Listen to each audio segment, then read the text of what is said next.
చిన్న మాట ప్రార్థనాపూర్వకంగా మరి వాక్యాన్ని చదువుకొని దేవుని మాటలు కొద్ది సమయము దేవుని మాటలు విందామండి. మొదటి సమూయేలు గ్రంథము 12వ అధ్యాయము 23వ వచనం. మొదటి సమూయేలు గ్రంథము 12వ అధ్యాయము 23వ వచనం గమనించండి. నేను చదువుతున్నాను. నా మట్టుకు నేను మీ నిమిత్తము ప్రార్థన చేయుట మానుట వలన యెహోవాకు విరోధముగా పాపము చేసిన వాడనగుదును, అది నాకు దూరమోగునుగాక. కానీ శ్రేష్టమైన చక్కని మార్గమును మీకు బోధింతును. ఆమెన్, హల్లెలూయా. చిన్న మాట ప్రార్థన చేసుకుందాం. ప్రేమగల మా కన్న తండ్రి యేసయ్యా, నీకు వందనాలు, కృతజ్ఞతాస్తుతులు మా తండ్రి. మీరు ఇచ్చిన లేఖనాన్ని బట్టి నీ కృతజ్ఞతాస్తుతులు. ఈ లేఖనాన్ని విరవండి. లేఖనము చాటును మీరు దాచి నిర్ణయించినటువంటి నీ మనసులో ఉద్దేశించిన సంపూర్ణ ఉపదేశమును మా ఆధ్యాత్మిక జీవితానికి, భౌతికమైన జీవితానికి ఆరోగ్యకరంగా ఉండేటువంటి ఉపయుక్తకరముగా నీ చిత్తంలో నడుచుటకు దేవా దోహదపడేటువంటి ఉపదేశం ఏదైతే ఉందో అది బయటకు తెచ్చి మీ పక్షం వహించిన మీ దాసు నోట ఉంచి, మీ దాసు నోటి మీ నోటి బోరగా మార్చి, నీ బలమైన వాక్శక్తినిచ్చి, మీ దాసుని మీ సిలువ చాటును మరుగుపరిచి, మీ దాసుని ముఖాంచల నుంచి మీరు కనబడుతూ, మా ప్రభువా, నా ప్రభువా, నీవే నాతో మాతో అందరితో సూటిగా తేటగా స్పష్టంగా మీరు మాట్లాడండి. మా అందరికీ వినగలిగిన చెవును, గ్రహించగల మనసును, లోబడి హృదయాన్ని, వాక్యానుగుణంగా జీవించే కృపను, హృదయ సున్నతిని, దిద్దుబాటు మనసును, నేర్చుకునే శుభగుణ లక్షణమును, నిత్యత్వము చేరు పర్యాంత వరకు నీ పాసనలు శిష్యరికము చేస్తూ శిష్యులైన సేవక గణముగా తీర్చిదిద్దబడి భూదిగాంతుల వరకు మేము వెళ్ళి నీ సేవ చేసి సంపూర్ణ సిద్ధి పొంది ధైర్యముగా క్రీస్తు న్యాయపీఠాన్ని ఎదుర్కొని ఆనాడు నీ చేత బలా మంచి దాసుడు, మంచి దాసురాలని మెప్పు, ఘనత, మహిమ, బహుమతులు అందుకొని నిత్యత్వంలో ప్రవేశించి వధువులో నువ్వు నిర్ణయించిన ఉన్నత స్థానంలో నిలిచి నీతో కలిసి యుగ యుగాలు నిత్యరాజ్య పరిపాలన చేసి నిన్ను మహింపరచుకునే ధన్యత కలుగునట్లుగా మాకు ఉపదేశించండి. మాకు బోధించమని బతిమలాడుతున్నాం మా ప్రభువా, సహాయం చేయండి అయ్యా. నీ పక్షం వహించిన నేను బలహీనుడని, ఎంత బలహీనో నీకు బాగా తెలుసు. నీ మీద అనుకున్నా, నీ కృప మీద ఆధారపడ్డా, నాలో నువ్వు కోరుకున్న పరిశుద్ధతను ఆశిస్తూ నా సమస్త అవిధేతల, అతిక్రమ దోషాలు, పాప దోషాలు, ఆజ్ఞాతిక్రమలో పునః క్షమించి నీ సిలువ రక్తంలో నన్ను కడిగి పవిత్రపరచు. పరిశుద్ధాత్మలను పుటమి శుద్ధ శువర్ణంగా మార్చి పరలో శుద్ధ శువర్ణ తైలం నన్ను ఎత్తిమింకును గొప్పగా ఉంచండి ప్రభు. ఇర్మియా 1:9-10-18 నీ కృప నాకు దయచేయి. హెస్కేల్ గ్రంథం 2:1-2 ప్రకారం నన్ను మమ్మల్ని చక్కగా నిలబెట్టు. యెషయా 51:16 ప్రకారం నీ కృప నాకు దయచేయి.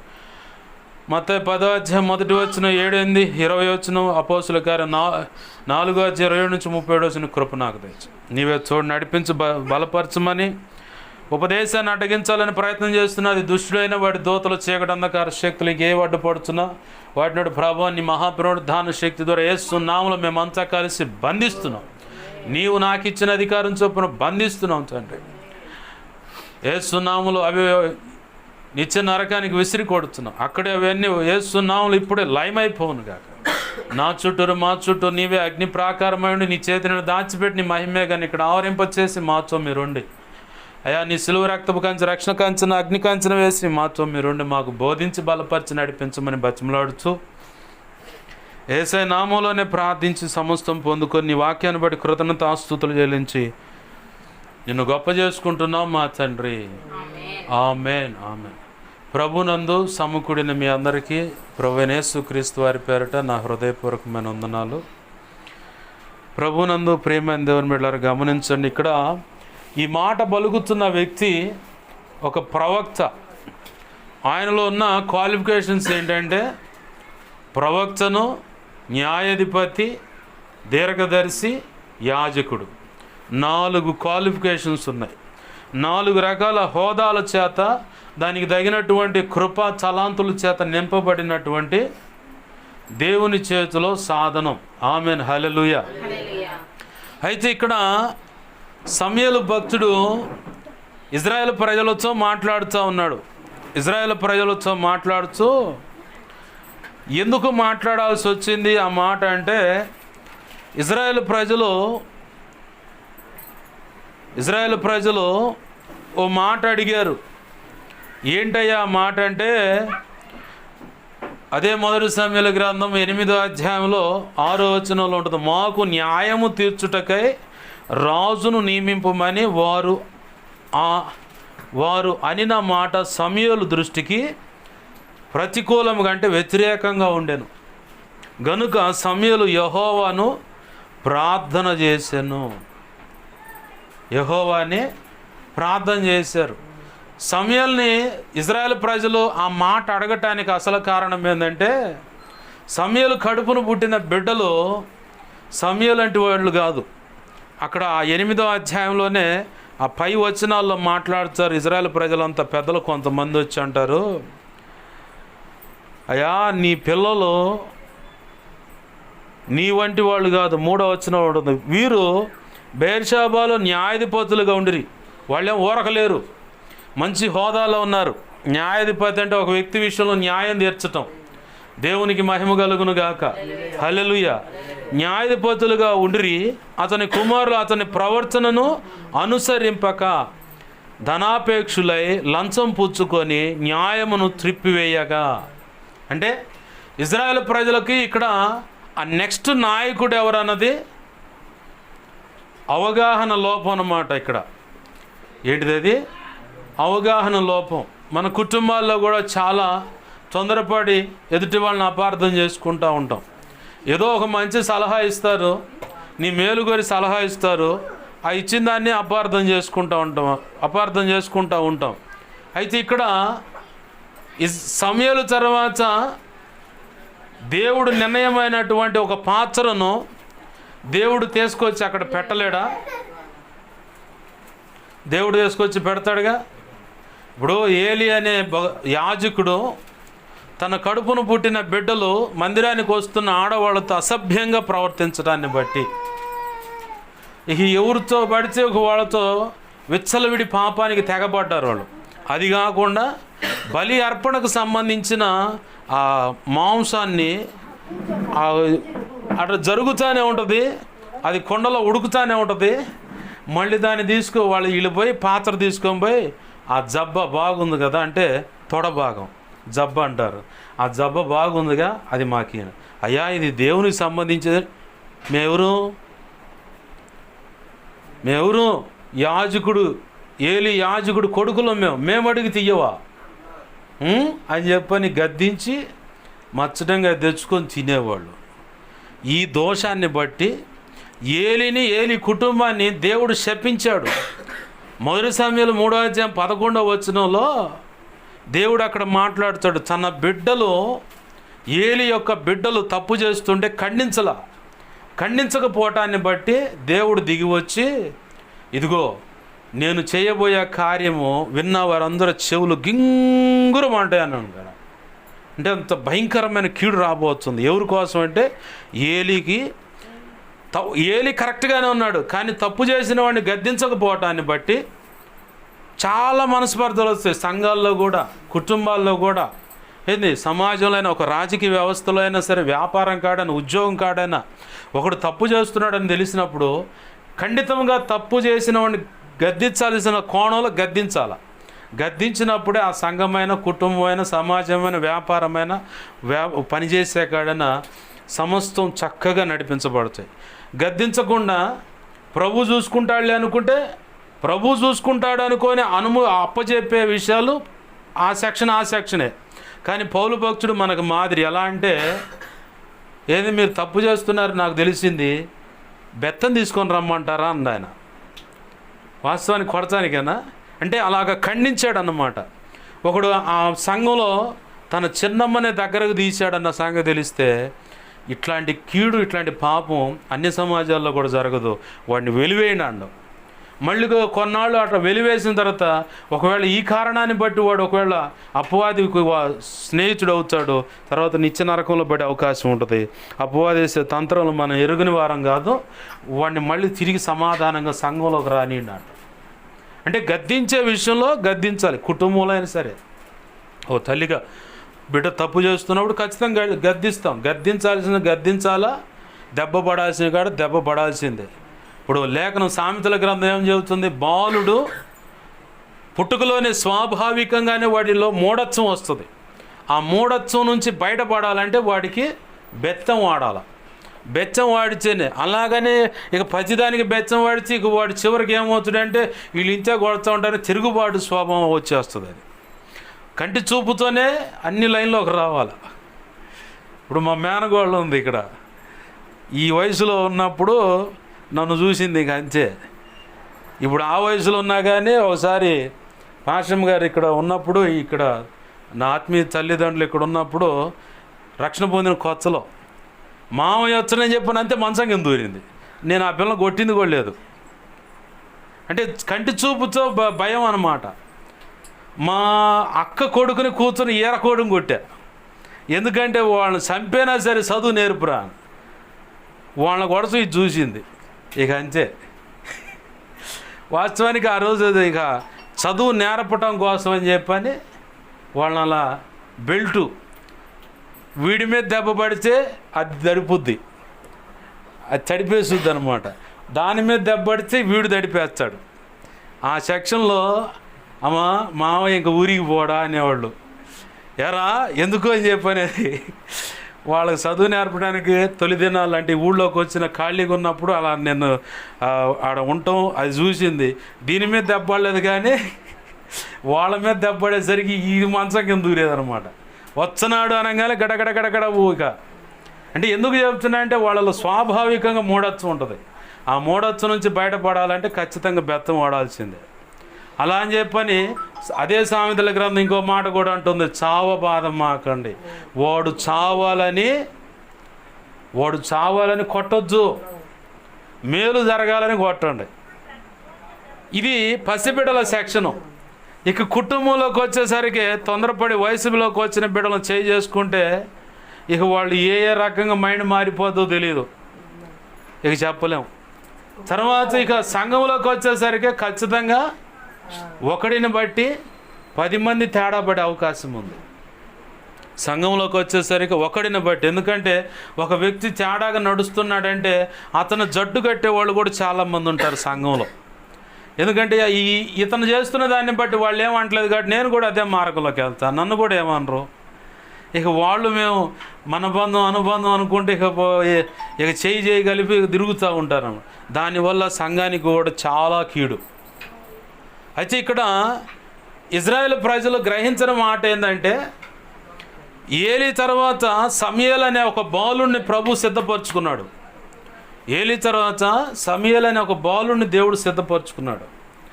మరి సమూయేలు బాలుడిని సిద్ధపరచుకున్నారు. అతని నోటి మాట అక్షరమైన పొల్లు పోకుండా తూచా తప్పకుండా నెరవేర్చబడిందని వారే కాదు ఆ చుట్టుపక్కల ఉన్న వాళ్ళందరూ కూడా గ్రహించారని లేఖనం సాక్ష్యం ఇస్తుంది.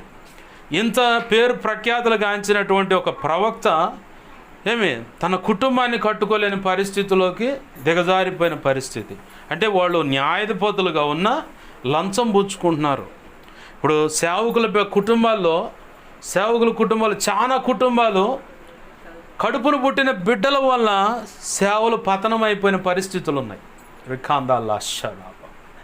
కడుపును పుట్టిన బిడ్డల వల్ల వాళ్ళే సేవకురాలను తప్పుదారి పట్టించిన సందర్భాలు ఉన్నాయి.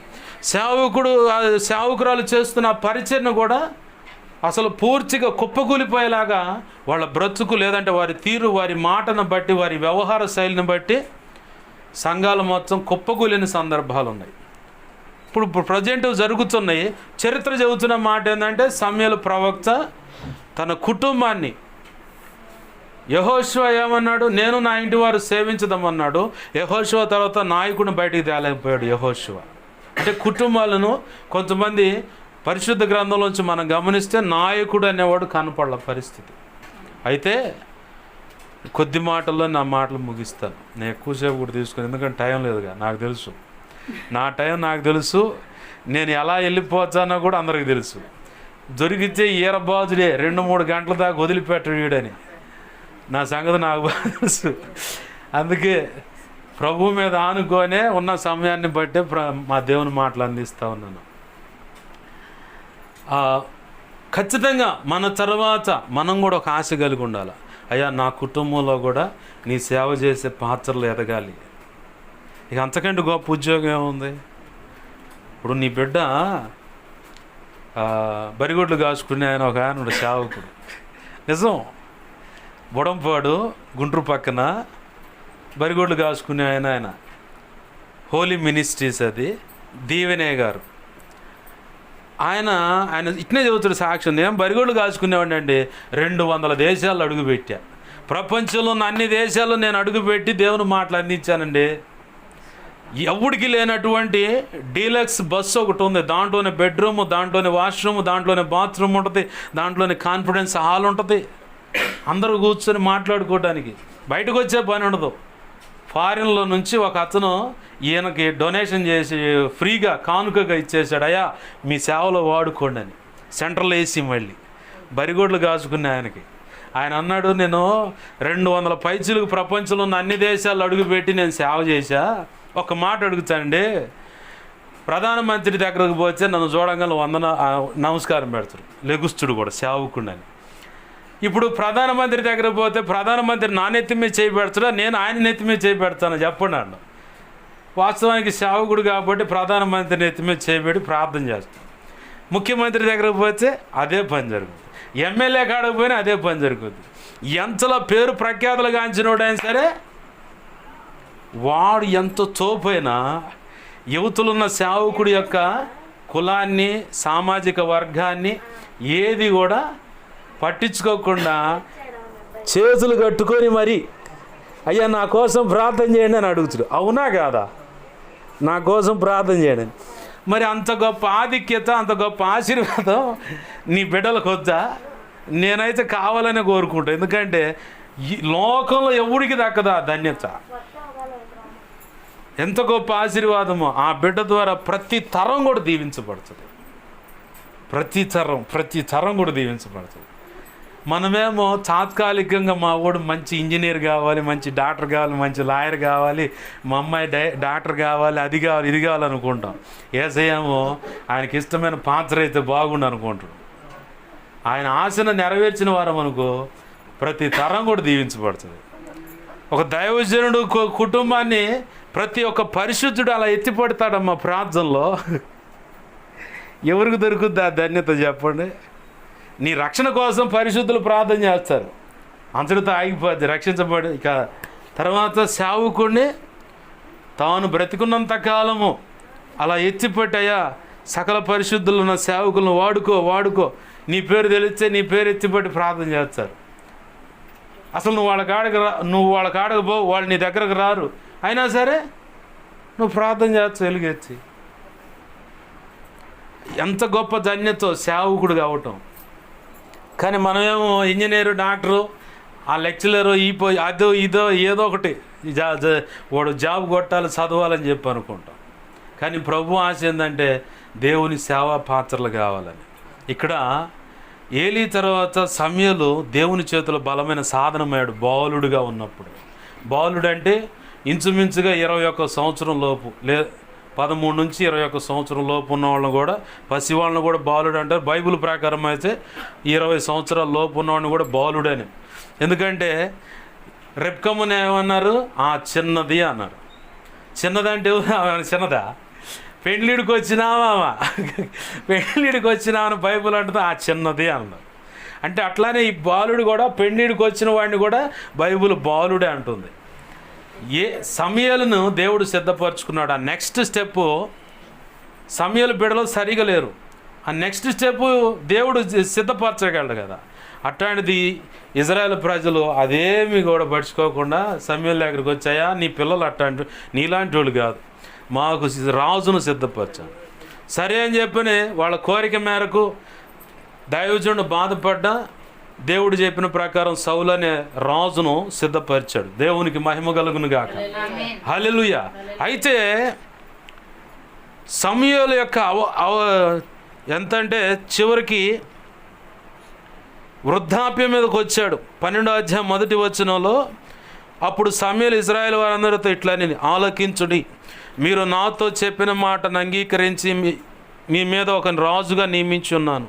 రాజు మీ కార్యములు నెరవేర్చునని చెప్పని, ఆ తర్వాత జరిగించునని. 2వ వచనంలో అంటాడు, నేను తల నెరిసిన ముసలివాడను, నా కుమారులు మీ మధ్యన ఉన్నారు అని చెప్పాడు. అంటే వృద్ధాప్యం మీదకి వచ్చిన తర్వాత అప్పుడు చెబుతా ఉన్నాడు సమయలు, మీ నిమిత్తం నేను ప్రార్థన చేయకపోతే నేను పొరపాటులో దేవుని దృష్టికే పాపం చేసిన వాడిని అవుతున్నాను. ఎందుకు ఆయన అంత మాట అన్నాడు? అక్కడ ఈ 12వ అధ్యాయం ప్రారంభ వచనాల్లో తన చుట్టూ ఉన్న ప్రజలతో సమాధాన పడుతున్నాడు. ఏ సమయంలో నేను తీసివేయబడుతానో నాకు తెలియదు. ఆడు అడుగుతాడు పైన 3వ వచనంలో, ఇదిగో నేనున్నాను, నేను ఎవని యొద్దనైనను, నేను ఎవని యొద్దునైనను, ఎవని గార్ధవం అంటే గాడిదలో ఏదైనా అక్రమంగా అన్యాయంగా నేను తీసుకున్నట్టు ఏమన్నా రుజువులు ఉంటే చెప్పండి.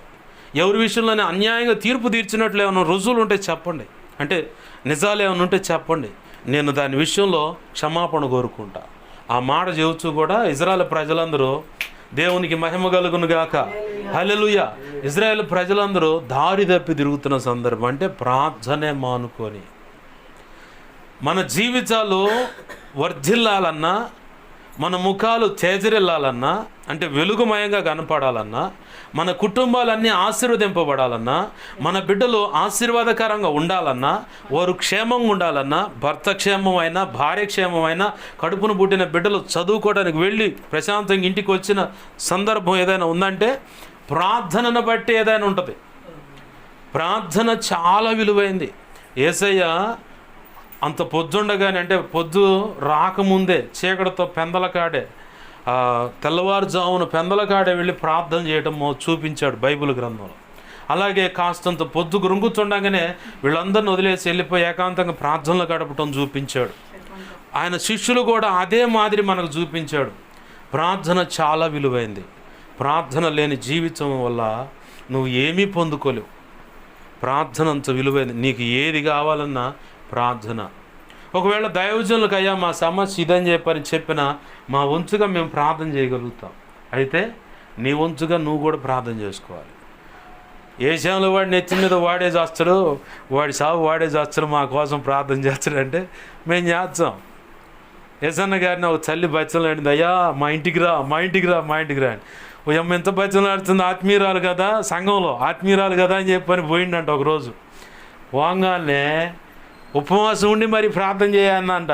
ఉపవాసం ఉన్నాను కదా, ఆ అమ్మ ఒక ప్రార్థన చేసి వద్దని పోతే కాళ్ళు 2 చాపి టీవీ ముందు రిమోట్ తిప్పుతుందంట.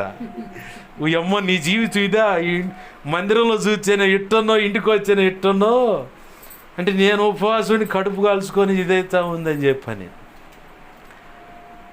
అసలు ఇట్లాంటి, అంటే మనం ఒకవేళ కాలక్షేపానికి చూడాలనుకుంటే టీవీ న్యూస్ చూడు. న్యూస్ వస్తే ప్రపంచవ్యాప్తంగా జరుగుతున్న సమస్యలు నువ్వు తెలుసుకోగలుగుతావు, వాటి విషయం ప్రార్థన చేయగలుగుతావు. అదే కనుక తెలుసుకోకపోతే ఎవరి కోసం ప్రార్థన చేస్తావు? నువ్వు ఎవరి కోసం ప్రార్థన చేయాలి? ప్రార్థన మన జీవితాలకు చాలా విలువైంది. ప్రార్థన దేవునితో సమాధానపరుస్తుంది. ప్రార్థన దేవుని స్వరాన్ని వినేలాగా చేస్తుంది. ఇప్పుడు మన మధ్య ఈయన ఉండగా ఈయనకున్న సమస్య మీ గతంలో చెప్పాను. తన భార్య యేసయ్య రక్తంలో కడగబడ్డాడని అన్నం కూడా వండి పెట్టదు ఆయనకి. పొర్రపాటును కూడా నేను అన్నం వండి పెట్టను, నీ సావు నువ్వు సావు. ఇప్పుడు ఈ టైం అయింది కదా, ఇంటికి తాళం పడుతుంది, ఇంటి పైన చల్లో పొనుకోవాలి, దోమలు మధ్యలో. చివరికి నిద్ర పట్టక నేను ఒక మాట చెప్పాను, నిద్ర పట్టకపోతే మోకాళ్ళే అని. నిద్ర వచ్చిందాక మోకాళ్ళ మీద ఉండి ఆ చుట్టుపక్కల వాళ్ళందరికీ డిస్టర్బెన్స్ అనమాట. ప్రార్థన చేస్తూనే ఉంటాడు. మళ్ళీ అంత ప్రార్థన చేసి తెల్లవారుజాము 4 గంటలకు టెన్షన్గా లే టైం అయింది లే అన్నట్టుగా లేపుతాడు దేవుడు. టౌన్ చర్చికి పోతాడు. ఆడకు పోయి కొద్దిసేపు ప్రార్థన చేసుకొని వాక్యం చదువుకుంటాడు. మళ్ళీ వెంటనే వచ్చి ఇక బయలుదేరి మేస్త్రి పనికి వెళ్తాడు.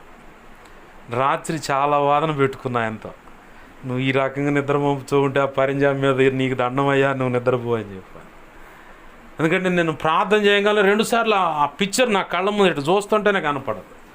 అమ్ముండి నాకు భయం వేసి ప్రభు పాదాలు పడుకు ప్రార్థన చేసి, ఏంది ఆయనకు ఉన్న బలహీనత ఇక అదే. నేను చాలాసార్లు చెప్పాను, విలువైన సంగతులు నువ్వు మిస్ అవుతున్నావు. ఇప్పుడు నేను ఎన్ని సంగతులు చెప్పానో, ప్రభు కృపను బట్టి వాడుకొని ఎన్ని చెప్పాడో మొత్తం ఎడిపోయినాయో తెలియదన్నా. నువ్వు నా మాటిని ఆ నిద్రపో. సంఘంలో అయినా సరే, బయట పనికాడని నిద్రను కాపాడుకొని జాగ్రత్త. నా ఆరోగ్యానికి నిద్రే ప్రాధాన్యం.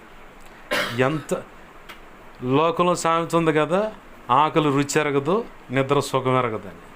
నిద్ర లేకపోతే ఆరోగ్యం లేదు, ఎంత తిన్నా వంట పట్టదు. అన్న జాగ్రత్త అని రాత్రి చాలా సమయం అన్నయ్యతో వాదించా. ఎంత అంటే అంత కష్టపడి ఆడ పని చేసుకొని వచ్చడా, ఆడ దిగంగాలు కరెక్ట్గా 6:15 గంటలకల్లా బర్ర సూర్యటీస్టాలు కడుకొచ్చాడు. ఆడ ఎవరో ఒకళ్ళు ఫోన్ నెంబర్ తీసుకొని, అన్న నేను వచ్చాను మీరు రాండి అని పోయి ఎక్కించుకొని వస్తా. ఇక్కడ కూర్చుంటూ కొద్దిసేపు ప్రార్థన చేస్తాడు. నేను ఏదైనా ప్రసంగం మొదలు పెడితే అదే పరిస్థితి అయితే. మామూలుగా అయితే ప్రార్థన చేస్తే యాకోబు ఏ దర్శనం అయితే చూశాడో ఆ దర్శనం ఈడ చూస్తాడు. ఆమేన్, హల్లెలూయా. దేవదూతలు ఎక్కటం దిగటం, దేవుని యొక్క అగ్ని వంటి పాదాలు, అగ్ని వంటి నేత్రాలు, ఎవరు యోధాగోత్రపు సింహం ఆయన ముఖాన్ని చూస్తాడు. వాళ్ళమ్మ ప్రభునందు నిద్రించింది, ఆమెను కూడా చూస్తాడు. దేవుడు ఆయనతో మాట్లాడుతూ చూస్తాడు. చూపులకి అంటున్నాడు కదా, ప్రార్థన చేస్తే దైవ సన్నిధి మన మధ్యలో దిగొచ్చుంది. ఆమేన్, హల్లెలూయా. ప్రారంభంలో అసలు ప్రార్థన తెలియదు. నాకు పరిచయం కానంతసేపు ప్రార్థన తెలియదు. నాకు వాక్యమే చదువుతానన్నా ప్రార్థన నాకు రాదని. ఇక నుంచి చేస్తలే రా అన్న. ఇక అట్లా వెంట పెట్టుకొని బలపరుచుకుంటూ వస్తే, ఇవాళ మోకరించి కరెక్ట్గా ప్రార్థన చేస్తే ఆన్లైన్లో, ఒకవేళ ప్రభు చిత్తం అయితే మీరు రండి, ఆన్లైన్లో మోకరిస్తే ప్రార్థన చేస్తే దేవుని బలమైన సన్నిధి, పరిశుద్ధాత్మ అనుభూతి నువ్వు అనుభవించే పోతావు. ఆమేన్, హల్లెలూయా. ప్రార్థనలో అంత గొప్పతనం ఉంది. ప్రార్థన చేస్తారు, చూడటానికి బలహీనుడే, కానీ మాకు భయం వస్తుంది ఆ మనిషి ప్రార్థన చేస్తే. అంతగా దేవుడు తన ప్రార్థన ఆత్మచేత, పరిశుద్ధాత్మ చేత నింపాడు. ఆయన ఎప్పుడు వెన్నంటి కాచుకొని ఉన్నాడు. దానివల్ల ఆయన అలా ఉంటాడు. కానీ మోకళ్ళు ఇచ్చాడా, మోకరు ఇచ్చాడంటే మాత్రం ఖచ్చితంగా బలమైన దేవుని సన్నిధి అక్షరాల. ఇప్పుడు నాకు తెలిసిన 4 times 4 సార్లు 5 సార్లు అదే దర్శనం, ఇదిగో నేను చూస్తున్నాను, ఆత్మవశంలోకి వెళ్ళిపోతాడు. ఇక ప్రార్థన నలుగురితో కూడి చేసే ప్రార్థన వల్ల అలాగ బలపడతాం. ఆమేన్, హల్లెలూయా. ఒంటరి ప్రార్థన ఉంది, ఏకాంత ప్రార్థన ఉంది, నలుగురితో కలిసి కూర్చుని ప్రార్థన చేసే ప్రార్థన ఉంది, కుటుంబంగా కూడా కూర్చొని చేసే ప్రార్థన ఉంది. నేను చెప్పనా, కుటుంబంగా కూర్చొని చేసే ఆ ప్రార్థన అసలు నీ కుటుంబం యొక్క పరిస్థితులన్నిటిని మార్చేస్తుంది. ఎందుకంటే